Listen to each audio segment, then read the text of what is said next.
The Auburn Tigers have made several additions to the defensive line through the transfer portal. Let's talk about it on this live edition of the Uptempo podcast.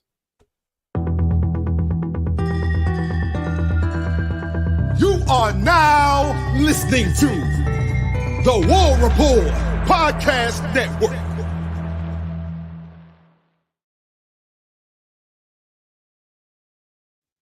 What's up, Uptempo gang? Dustin Smith and Blake Lane back at you with our Tuesday Night Live show. Y'all know the deal. And Blake, it's been a pretty good week on the Plains, man. We've definitely added some pieces to a position that me and you have been talking about for a while, saying, hey, we need to add some pieces here. And Hugh Freeze has done just that, man.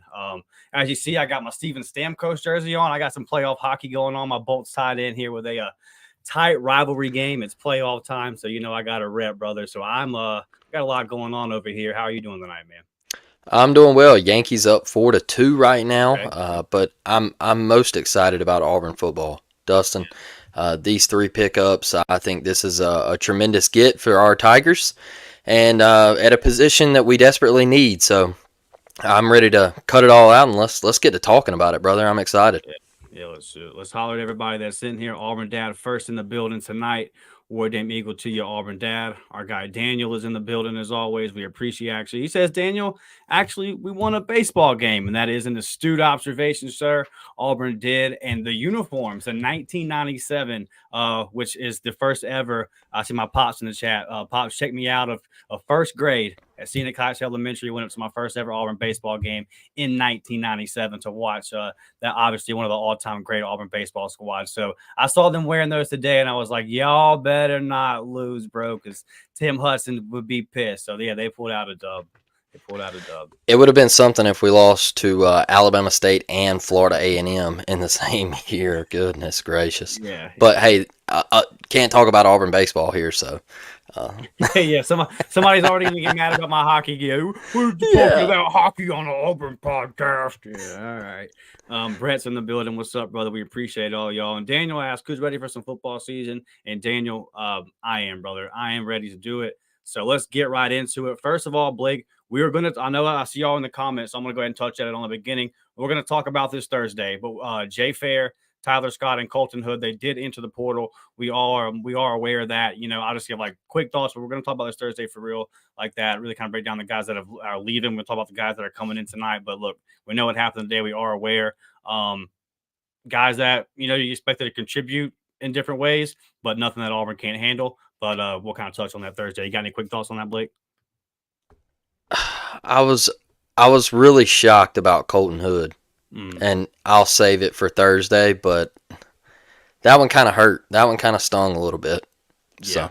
Yeah, for sure. So we'll save that one for Thursday. Let's talk about the guys that do want to be at Auburn. And I'll start with this piece, Blake. Look, Hugh said it, right? He said it multiple pressers during the spring.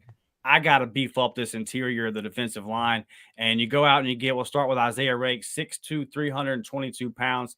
The defensive tackle, he's got 1 year of eligibility left, transfers in from technically USC, but played at A&M last year. It's a new age in college football, man, I'll tell you what. But I think a lot of this has to do with him seeing DJ Durkin, right? He played under DJ Durkin, so there's that connection there. And he says, let me get back to the SEC here for one final year. And I just a guy that played in all 12 games for him, Blake, he's played a lot of SEC college football. He doesn't have stats that are really going to pop off the charts at you, but it's a guy that you can put in there and you can count on. He's not going to make mistakes. It's a nice depth piece at a place where we had to have him.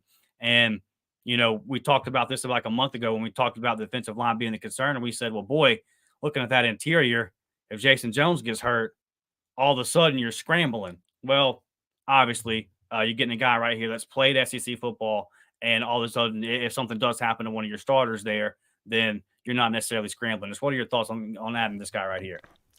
I think this is a huge pickup. He's experienced, like we said, 1 year of eligibility left. He's familiar with DJ Durkin. I think that's big. I always said DJ Durkin likes to be physical up front, and that's why I was big on the hire, is because I think Auburn needed to get back to that physical at the line of scrimmage. We needed run stoppers. Isaiah Rakes looks to be the part. I know he doesn't have eye-popping stats, but it's a position of need. He's going to come in familiar with DJ Durkin. He knows what DJ wants. I'm excited about the pickup. People can, throw shade at the 6'1", 6'2", all they want. Whatever, man. This kid was a former 4-star recruit. He's played a lot of college football. Like Dustin said, he appeared in all 12 games right there on the bottom line. So, hey, he's an experienced cat, and that's what we need at Auburn right now. Yeah, for sure. Had to have him, man. Taking a look at the next guy I want to talk about, and correct me in the chat if I'm wrong. I believe it's Kieran Crawford, the 6'4". He's going to be a junior, the edge out of Arkansas State. 22 tackles last year, 5.5 sacks, and I like this right here. 2 forced fumbles, 2 fumble recoveries. Can't wait to get into the film and see if he he forced those and then recovered them. But look, I like a guy that's around the ball, and I like a guy that's creating havoc. And these are some stats that are somewhat similar to Jalen McLeod, a guy that we saw come from the Sun Belt last year, and was ready to roll. So will it be something like that? I would make this argument, Blake. If he gives you this right here, 22 tackles with 5.5 sacks, then it's well worth it.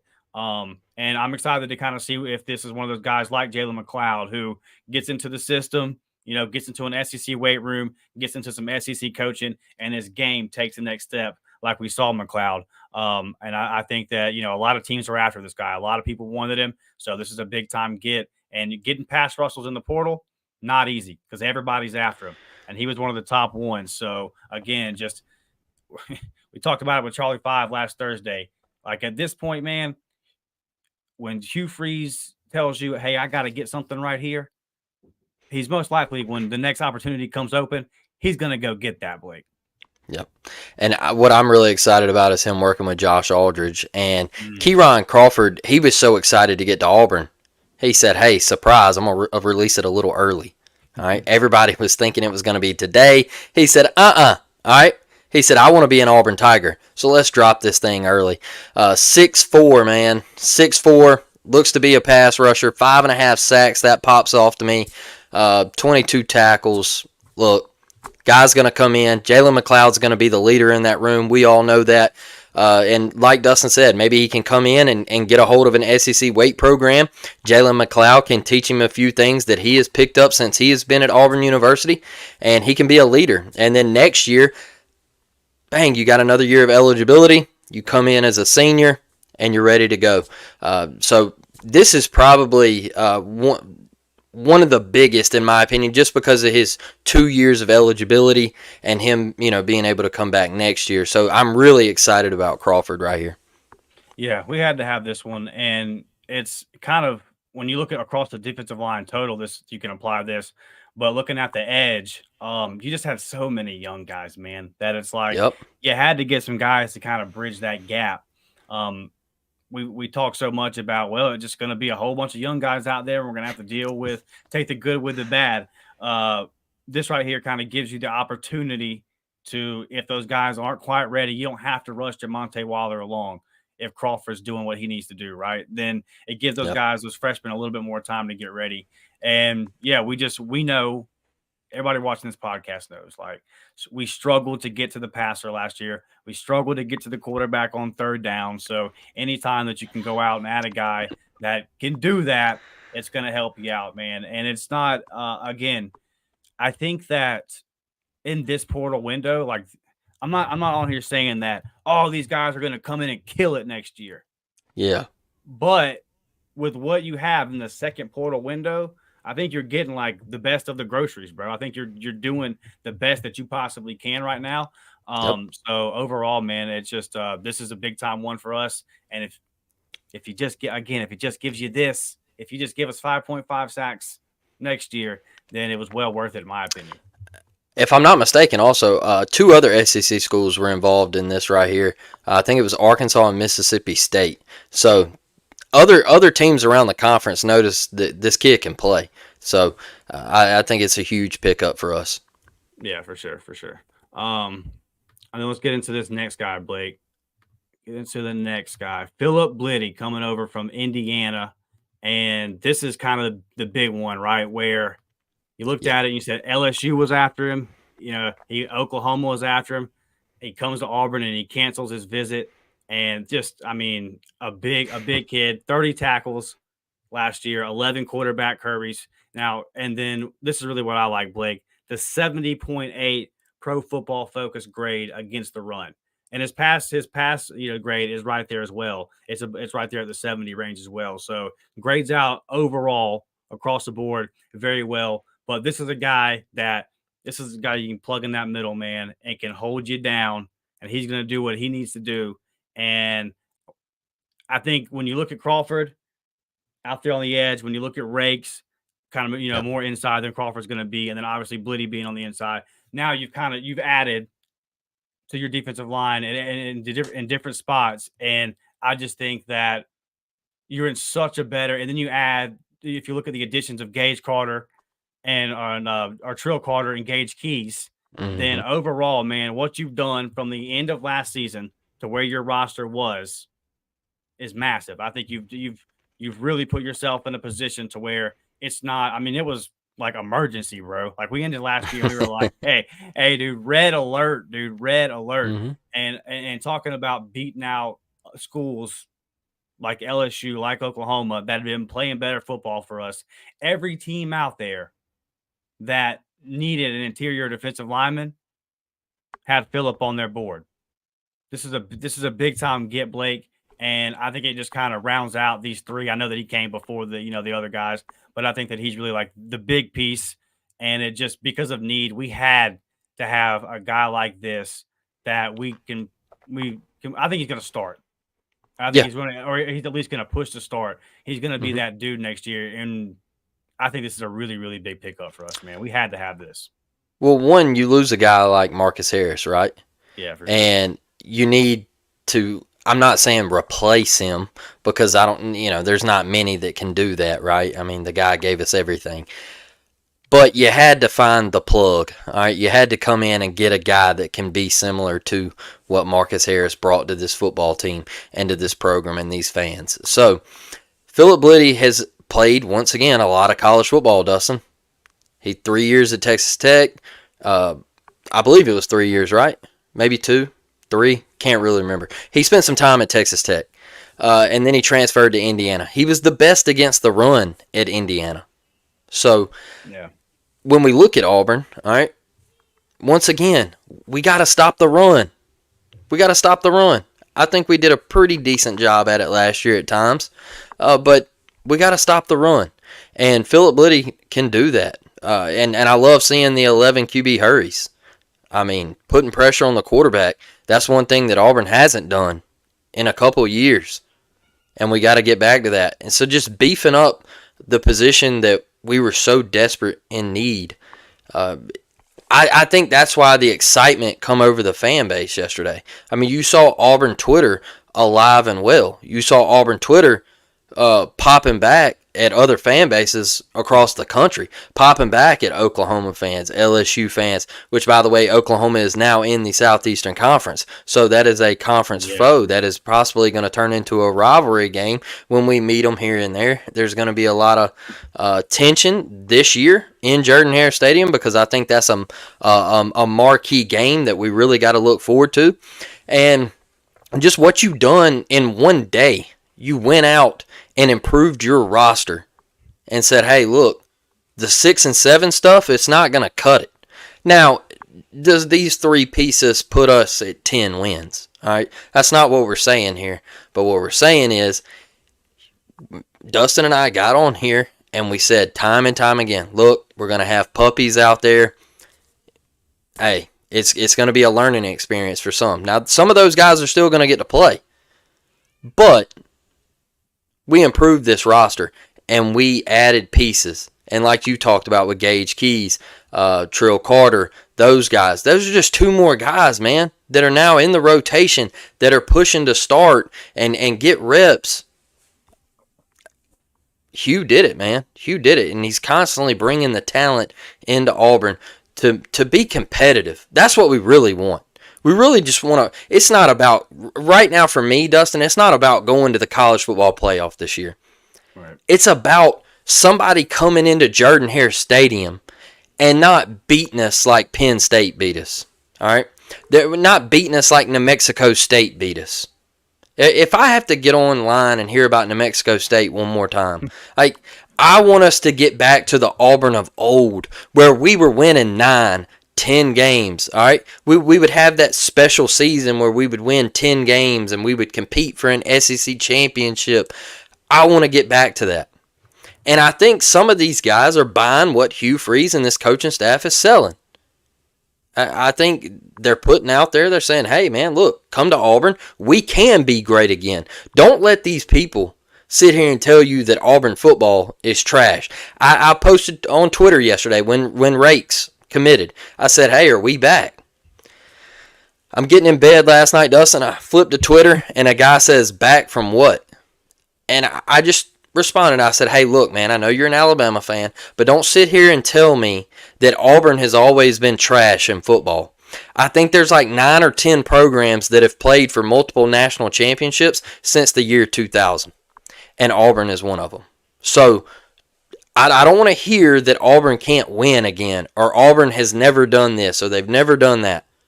We've won. We've competed at the highest of highs in the Southeastern Conference, and we're going to do it again.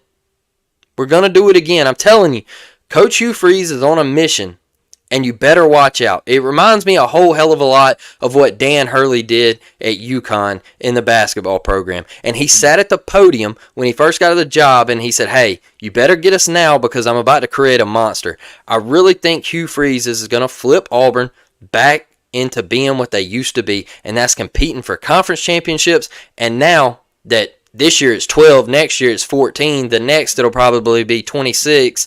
We're going to get into the college football playoffs, so it's coming. Yeah, for sure. No, give it 5 years, and bowl eligibility will mean that you are in the playoff. And we got 64 in basketball, so let's have 64. And then when they do that, then you'll get play-in tournaments, and why not make it 68? And so it never stops for sure. Shout out to our guy Richard Reeves becoming a new member. Yeah, it's your brother, man. And we got the new member pod just dropped yesterday, so you guys, hope y'all enjoyed that. And as the news pops, we will continue to do that. I plan on dropping one for you guys this weekend as well, because the transfer portal is not done. Still expecting a couple guys to leave Auburn. And then as that happens, obviously, we're going to have to pull in some pieces. Like we talked about, those DBs leaving, now you're going to have to probably go in and get some guys. Maybe that means that they already were talking to some guys. You just never know how all this is going. But for our members, definitely stay on the lookout because we're always dropping new content for you in there. And Chris says, unfortunately, I can see 7-5 or 8-4. Definitely not 6-6. So here's what I want to do with this, Chris. Let's talk about these 3 additions on the D-line and ask how much better did it make Auburn? I'll tell you, I think it's worth a game. Mm-hmm. I think that adding to, I feel like we're a game better now. If I was making my season predictions today, right now, I'm not going to tell you where I would be at, but I would be a game better, than where I was before these 3 additions on the defensive line. And it's not even, again, it's not that I expect any of these guys to come in and just be the best thing that Auburn's ever seen. But if they come in and they're solid, and let's say out of the additions of Carter, let's say out of all the guys we've added in the portal down there on the D-line, right? If 2 of them pan out, then it's worth it, in my opinion. Yeah. Because you're just trying to buy time until Malik Blockton and Reed and all those guys that are down there already. And if you just have, even if you have guys that aren't like killing it, right? If they're playable, have them just playable bodies on the defensive line. Go back to last year. There were times at linebacker and on D-line where our guys just were gassed out because there wasn't the bodies to rotate in there. So, just based off that alone, if it's like, hey, man, Rakes gives you 25 snaps a game, Carter gives you 25 snaps a game, they don't do anything crazy. But that buys time for the Keldrick Falks and everybody else of the world where they can go over there and take a couple snaps off, and you still have a competent guy in there to replace them. I think when you consider all that, I do think that it earns Auburn a win based off of that and then injuries. Like that guys on the D-line are going to get hurt. That's going to be the case. Somebody, I wish I could remember who it was, made a comment on one of our shows last week. Boy, we're an injury away from really being in trouble on the edge. That's why you go out and get a guy like Crawford, right? And now it's okay. Now you got McLeod, you got him out there. You can do some different things. And then Daniel asked, would Crawford start over Williams? So about Morris Williams, the true freshman that just really kind of lit it up this camp. Let's see. I mean, here's the Yeah. thing. Williams, like, he's the real deal. So when you have those guys that are like unanimous top 150 players across all the recruiting services, and then they come in and like from day one they light it up. Like, let's go over the names that have done that since Hugh Freeze has been here. K and Lee. We heard day one of K and Lee spring. Hey, he's getting reps with the ones. Yep. Cam Coleman, obviously. We heard pretty quick about Connor Liu. We've heard pretty quick about Keldrick Falk. Same thing with Morris Williams. If he's in that category, then I don't know if Crawford slides in over him. And then Williams obviously has the advantage of he was here this spring. The coaching staff knows him. He's kind of already earned his chops in that room a little bit. What do you think about this, Blake? Man, it's hard to keep Morris Williams off the field, especially looking at next year. You don't need Crawford to start, though. You don't need him to start. He's going to play, all right? That's why I like the pickup, is because of the 2 years of eligibility. He's going to be back next year. He's not going to start this year, all right? But he's going to be on the field. He's played numerous games of football. He's put up stats. He can get to the quarterback. So I don't need him to start. Even if he doesn't start next year, he doesn't have to start for me. But he's going to be on the field. So that's the positive out of this, because obviously Morris Williams is going to start, man. He's got to next year, you know. Yeah. Yeah. For sure. Tim says, it's crazy to see because Gus and Potato Head weren't a fan of recruiting for need. Yeah, Gus brought in big classes, like highly ranked classes, but there was always positions that he ignored. It was like, hey, man, we need offensive tackles, right? So, yeah, it is kind of cool to see a staff that's, hey, I need this, and then having the ability to go pull it off. And then I don't even know what to say about Potato Head. I mean, it is what it is. We'll go down to history. Yeah, I'm tired of talking about Potato Head, man. He was so exhausting, and he's the reason why we're here right now. He's the reason why Ole Miss is ahead of Auburn in football right now, and in the current life we're in. It's embarrassing. We let people come into our house and embarrass us. And, Gus, look, I think Gus had a great tenure at Auburn. It just got stale towards the end. It got stale. It was one of those where you knew what you were going to get, and then he had a bad choice of words at the end, and the whole great year at 6-4 during COVID and all that. It was a mess. So you had to make a change, and those two guys, look, I wish them well. Gus is down at UCF, and he's, found his swagger, and, good for him. Hope he does well. But the other guy, man, just keep working out, dog. Just keep working out up there in Idaho, and don't come back south. Yeah, no, he got a nice payday. He is living nice off of his year and a half at Auburn. Jason Hill says, Morris plays the 5 tech, Waller plays the edge buck. Yeah, for sure. So it'll just be kind of fun to see how all this works out, right? It'll be fun to see how DJ Durkin and Josh Aldrin kind of scheme all this up. So I'm excited for it, man. I really am. I can't wait to see. I think you've got a lot of versatility down there. I think you got a lot of tools, I think that some of the additions you've added kind of allow Keldrick to play, that 5 tech. So it's just going to be a whole lot of fun. And you've got versatile guys. And I'm excited to see what Waller can do out there at the edge. That's why you brought him in to get after the pass rusher, and I can't wait to see it. Connie's in the building. She says, "War Eagle Late again." We're just glad that you're here, Connie. And Tim just encourages Brian Harsin to keep working out, man. You do it. You're doing great. Devin says, "Good evening, fellas. Got a meeting on Zoom, but I snuck in here." You're a real one, Devin. Love you and appreciate you for sure. Brett says Gus stacked the roster with skill positions to jack up the rankings. True that. And then what he didn't do, Brett, was he didn't develop them either. Yeah. He didn't develop them either. And that kind of leaves you in a tough position, man. And then I wanted to get I put this up here, but I didn't read it.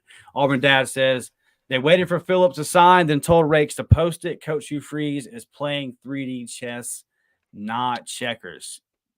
Blake, just kind of talk about, man, like because we all know at this point, we watched Hugh operate.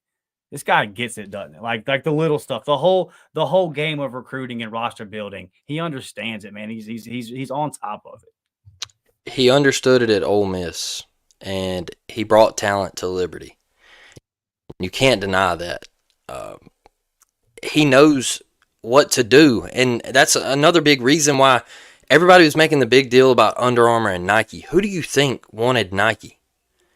Hugh. Like, Hugh and Bruce, like, they both wanted Nike. But there's a reason why Hugh, all right, he goes in and he says, hey, look, it's Nike, not Under Armour. I need that, all right? We got to get on the right track here. I'm trying to do everything to sell to these kids, all right? He's always been a Nike guy, even at Ole Miss, all right? That's just one little small thing, all right? He knows how to work the living room in homes. He knows how to talk to these kids. Man, one of the best things that I have seen is when he got out of the minivan in Foley, Alabama, and he walked straight up to Perry and dapped him up. And he was like, what's up, brother? How's it been? It's nothing but love. All right? A lot of coaches can't do that. They can't. They're lost in that whole aspect of recruiting. A lot of them are lost. And Hugh gets it, man. He can relate to these young kids. He knows how to talk to these kids. He enjoys it. Man, he gets kids to do certain things like this. And he's just like, hey, you got to do this to get the fan base excited. Get other kids from around the country. There's DBs right now that we're looking at. There's one at USC that we're trying to get his brother. All right, are we working on him? Can we get him to Auburn? And look, Hugh's pulling strings, man. He's pulling strings. Like, he knows what he's doing. And I think that's why he was such a big pickup. And the head coach that we needed. Like, I think he brought life back into the program. And in year one, I know it was a disaster. But, you know, hey, sometimes year one goes like that, brother. And it happens, and it can be a struggle. But we were in a dark hole. And I don't think a lot of people really realized how bad off we were. I don't think a lot of people realized how far behind in talent we were. Hey, we just didn't have depth. You had poor Jalen Simpson out here crawling on the field because we didn't have no. We didn't. You know what I mean? I mean, you take him out and we end up getting torched by Brock Bowers. You know, it's things like that, man. We didn't have anybody else, so it's just you got to give the man time, and I think he's a mastermind, and I think he's one of the best, and he was just itching to get back in the SEC. And I'm glad to have him, Dustin. I think he's doing a great job. But look, I see over in the comments people saying 9-10 wins. All right. We're gonna have an episode where we give our predictions. And that Oklahoma game is screaming at me. It's screaming at me because if you go in and beat Oklahoma, then we can start tooting that horn of saying, hey, it might be on the horizon of that 9 win. All right. I think this football team is much more talented than last year's, especially on the offensive side of the ball. Just having Cam out there and these freshmen that we're bringing in. Perry Thompson, I'm looking at him last night. He posted on social media. He's like, hey, 13 days left to high school, Auburn bound. Excited, man. I'm excited of what Hugh Freeze is doing on the Plains. Yeah, me too, buddy. Tim says, we have not recruited high school O-line in like a decade. Yeah. Yep. And so that's why you're in the position that you were in. I think they've done a pretty good job of fixing that O-line in a decent amount of time. Like, it went from being this major concern to all of a sudden, hey, I think we're okay there. And then we all see, like, look at the Rivals camp in Atlanta this weekend, y'all. Yep. Everybody that balled out is either committed to Auburn or Auburn's right there at the top of their list, right? I mean, yeah, Kyle Ellis got the offensive line MVP. Malik Archery gets defensive line MVP. Those are two Auburn commits right there. Juju Lewis gets quarterback of the event. We know that we're right in the thick of the running for the number one quarterback in the country. Like, it's just crazy to think about, bro. So if you can get to, that 7-8 win mark and just show progress, I think that Yeah. you can definitely sell, hey, look, this thing is going in the right direction. And then it's about vibes and atmospheres. And you can feel that, right? Everybody out here watching the show, you've been somewhere at some point in your life when you were like, hey, I don't know what it is, but vibes are off. Yeah. And so recruits can feel that when they come to visits. I feel like the vibes at Auburn are starting to turn. And the guys that are at Auburn want to be at Auburn. So when the other guys come in, they say, hey, there's a vibe here. So I'm not necessarily seeing, I see that they went 6-7 last year, but it doesn't feel like it. It doesn't feel like it in the building. Yeah. And I think that that's a big thing, man. And I think that Auburn, because coaches recruit and NIL and all that kind of stuff, but we know how important players are too. They talk to each other. They play at camps together. They're on 7-on-7 teams and all this, So they have relationships and they talk.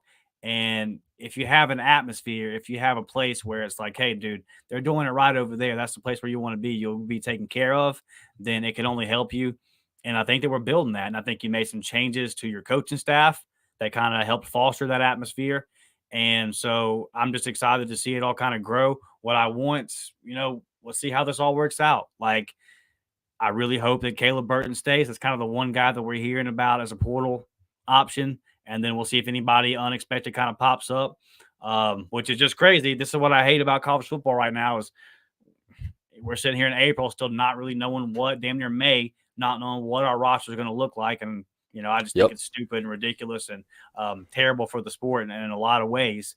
But as we sit right here, April 23rd, man, I think that from the end of that Maryland game last year, I think the talent level has gone up on the Auburn football roster. And that's, so Hugh Freeze is doing his job there. And now it's just about putting all those pieces together on the field. I think you learned a whole lot. My computer was filling up full of space. So I had to go through and delete some old stuff. And I found some old clips from in the summer, some old Hugh press conferences clips. There was one labeled, I'm struggling. And I didn't know what it was. I clicked on it. Do I need to keep this, delete it? Way back in the summer, he was like, boy, I am struggling, giving up control of the offense. And this was before we'd even played a game yet. And now kind of watching that in hindsight, I'm like, yeah, well, it continued to be a damn struggle, bro. It never was not. So, There was a reason, though. There was a reason. He had to. And he had to get talent into Auburn. And I guess that's why I take year one and crumble it up and just toss it out the window. All right. I don't care. All right. The New Mexico State thing and all that, the last 3 losses, look, they stung. But this feels like a true year one. He upgraded the coaching staff, in my opinion, and he takes back over the offense. Derek Nix comes in. He can coach multiple positions. He can call plays. And you bring in DJ Durkin, a guy that's going to be physical up front. He's going to blitz. He's going to put pressure on the quarterback. I'm looking at this as being year one for Hugh and the step in the right direction. This is where you come in and you win those 8 games, and then you look next year and say, hey, let's get to 9 or 10, and let's go to the college football playoff for the first time in Auburn history. So that's where I'm at with it. I understand why he had to give it up, because he had to go recruit. And look, I hate it for some of the guys that were at Auburn last year. And what he had to say is, he just said, hey, we're not as talented as these other teams. Like, we don't have the pieces, man. Like, we don't. And, it turned out to be true. Like, we weren't good. And, it's not, a lot of it, was his fault because of that. And it looked like a clown show at times, running 2 quarterbacks back on and off the field. But when you look at that roster, man, it was rough. And so I look at this year, the excitement that we have going in, the talent, the recruiting, the guys you're in the runnings for, just being in the running for Juju Lewis. Yeah. Oh, we don't get those guys. Like we're not even in the talks. We haven't even been in the talks for those guys. It's who? Georgia, Alabama, Oklahoma, Texas, all right, LSU. Like those guys have been getting them. USC, all right. It hasn't been Auburn, and then all of a sudden you hear Juju Lewis say, "Hey, well, Georgia, they got their guy, so I don't really talk to them." You know, it's hey. So where does that leave Auburn? I know Alabama's in it, but where does that leave Auburn?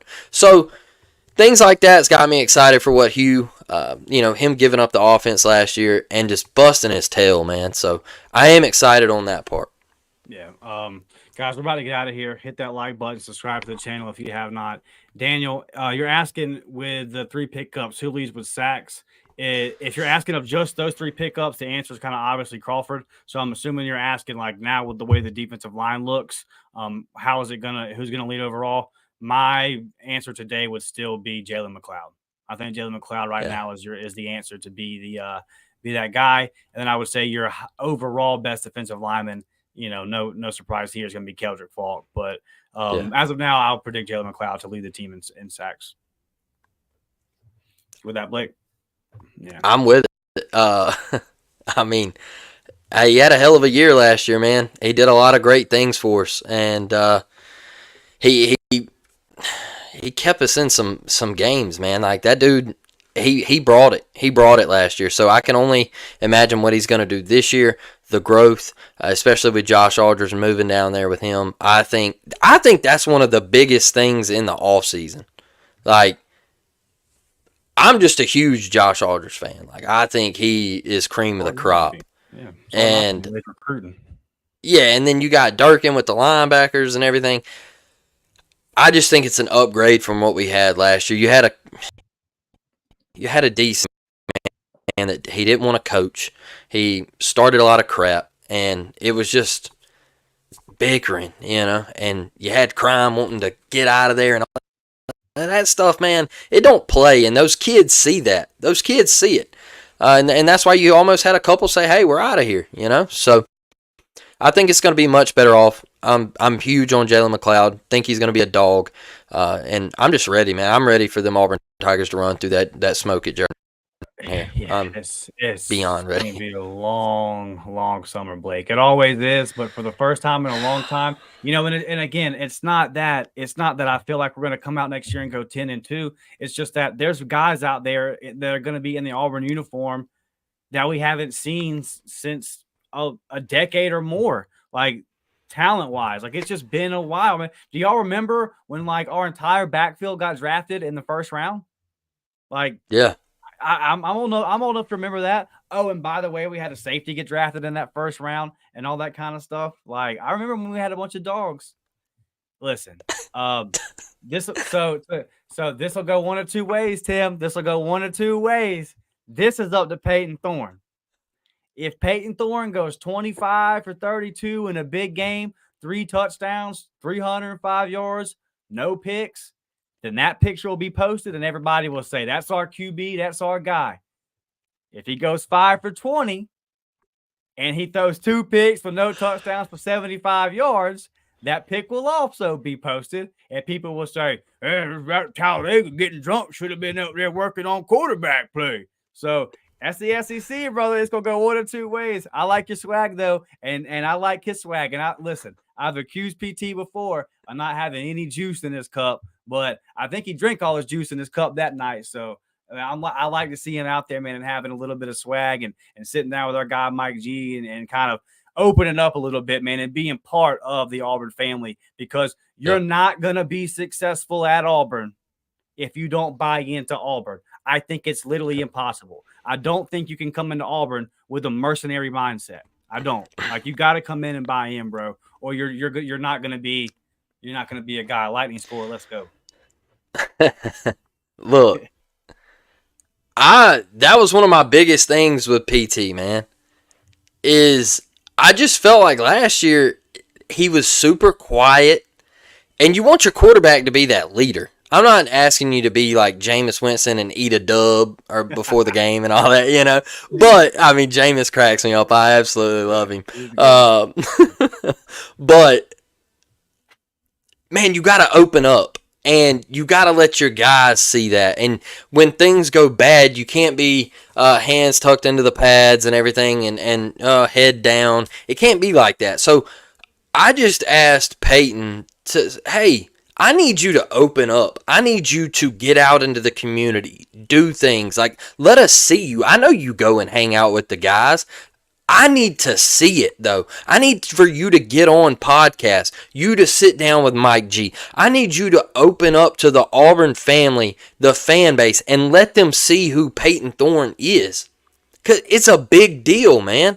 It is. A lot of people might not believe it, but you want your quarterback to be that guy. Look at Baker Mayfield at Oklahoma. Dude walked around with all the swagger in the world and said, hey, look, I know my defense is trash and I got to score 60, but I'm going to score 60, all right? And we're still going to lose in the college football playoff because my defense is trash. Right. So, like, you got to be that guy. I mean, you got to open up, not as cocky as Johnny Manziel or Baker was at Oklahoma, but just be that leader, man. Have that Joe Burrow swagger where you can just, hey, I'm out here, you know, like I love the fans. I'm walking around with the cigar. I got the beer in the hand at Dega. Like, we're having a good time. All right, it's me and the guys, you know.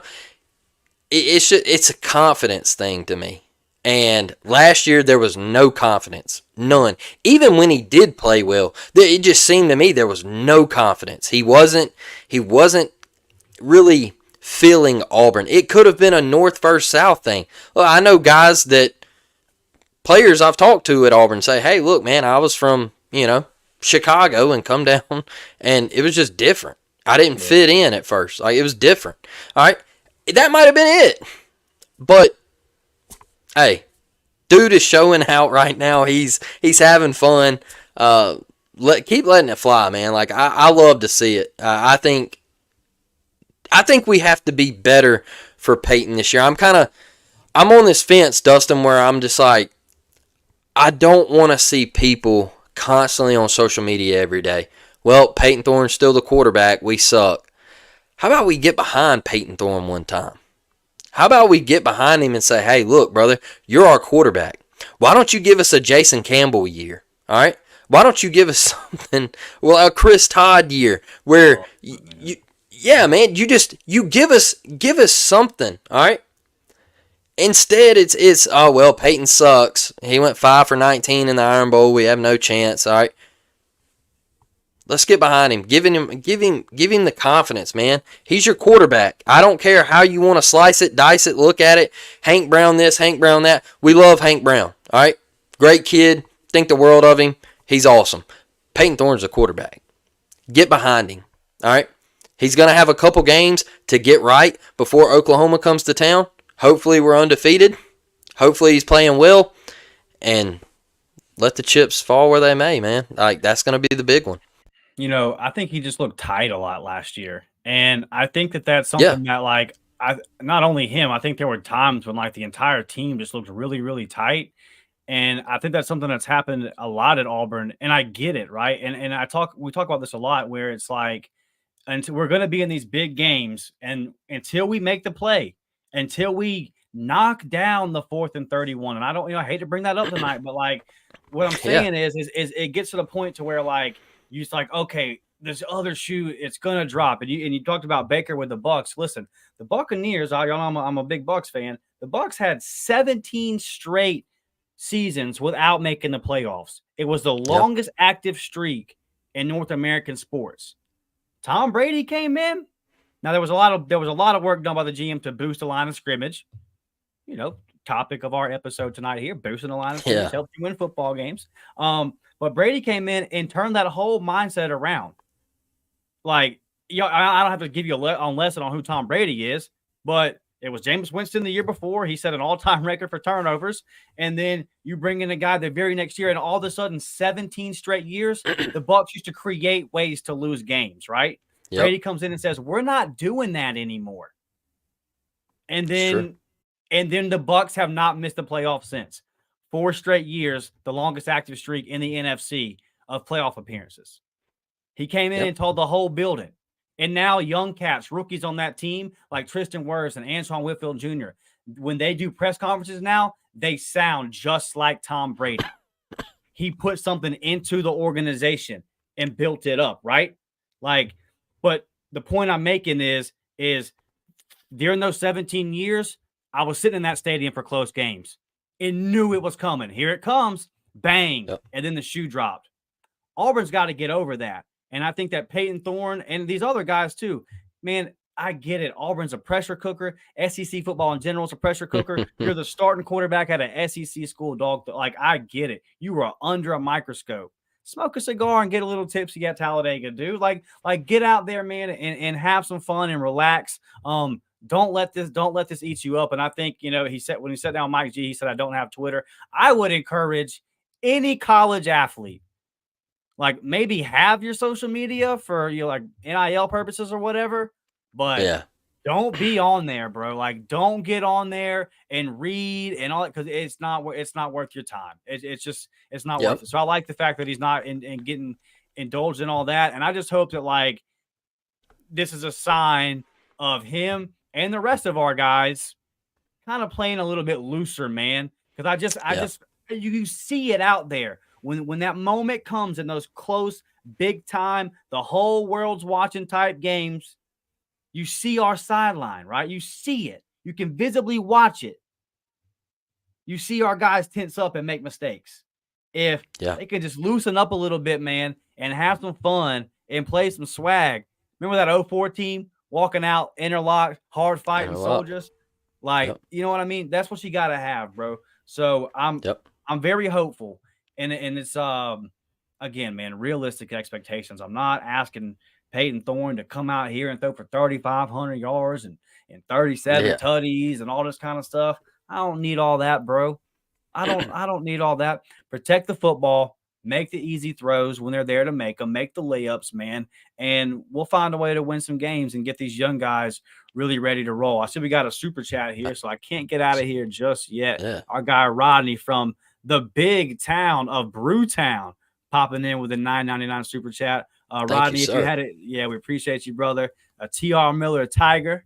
So from my hometown there in Bruton, or at least where I was born anyway. What do you do there when your parents have joint custody and you literally spend half and half? You just have two hometowns, so I claim Bruton and Pensacola. I don't know how that works. But shout out to you, Rodney. You're always here supporting, and we appreciate you. Yeah.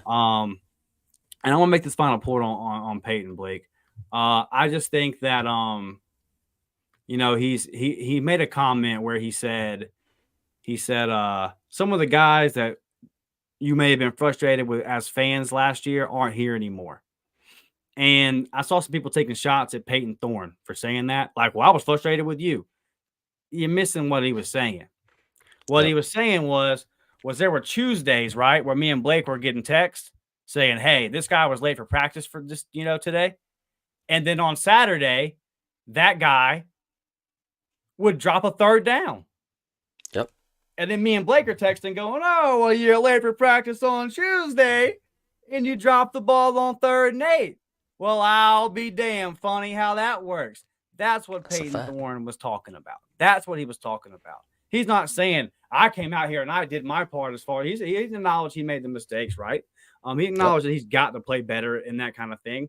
But one thing that never was said about Peyton Thorne last year was he didn't put in the work. Peyton Thorne will put in the work. He'll organize a workout. He'll be there. So it's last year it was who was going to show up with him. Now the good thing is you ain't got to worry about that with Cam Coleman. Because Cam Coleman understands that in less than 4 years, I'm going to be walking across the stage in the first round, shaking the commissioner's hand, and I'm going to be worth a whole hell of a lot of money. So he gets it, right? But some other guys last year that came from North Texas or Jackson State and things like that, maybe they didn't quite get it, and then that's why the product was what it was on the field. So, it really the most positive thing that I've taken away from this entire offseason is guys at Auburn that want to be at Auburn. And that is just and Peyton kind of showing this side of him and getting involved in the community. That just only kind of it can bleed down, right? Like the quarterback obviously needs to be your leader and set the tempo for the organization. So you talk about Baker, and I don't want to get off my Bucks tonight, but it's a really good example. I watched it last year. There were times where there are lulls in a game, right? Momentum swings. Bucks go down by a touchdown or two. Baker right over there to the defense, to the offense. Didn't matter. Special teams doesn't matter. I can send you clips of him talking up our kicker after a missed kick last year. Didn't matter. Baker's over there. Hey, let's go. Let's go. Let's go. And then it usually went. And that's what I want to see, man. And if your quarterback can do that, and it can kind of lead the whole team. So I think we're getting better every single day, Blake. And like you said, I can't wait to see that band form that AU, then play Eye of the Tiger, that smoke rise up, bro. I mean, it's going to be a good day. And we're going to see guys out there that we haven't seen in a little while. And I think you make a great point. And because we talk about it a lot, we point out like, hey, we haven't won in a long time. But let's be clear. In my lifetime, I've seen Auburn get screwed out of a natty in 2004, win one in 2010, and come a minute and a half away from winning another one. Like, we know we can get there. We know that the resources are there. Hell, we got the best damn football facility or one of in the country. It's all there, man. And I saw a comment earlier. I believe I had it start. And if you guys got anything else, get in the comments. We got to get out of here.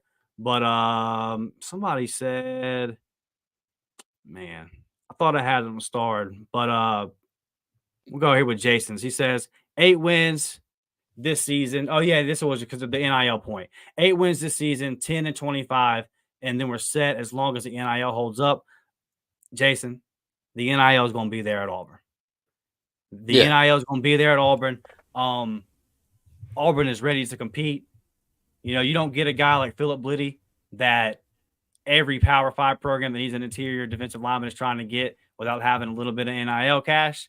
You saw number 8 out there. You saw number 8 out there at 8A making those catches.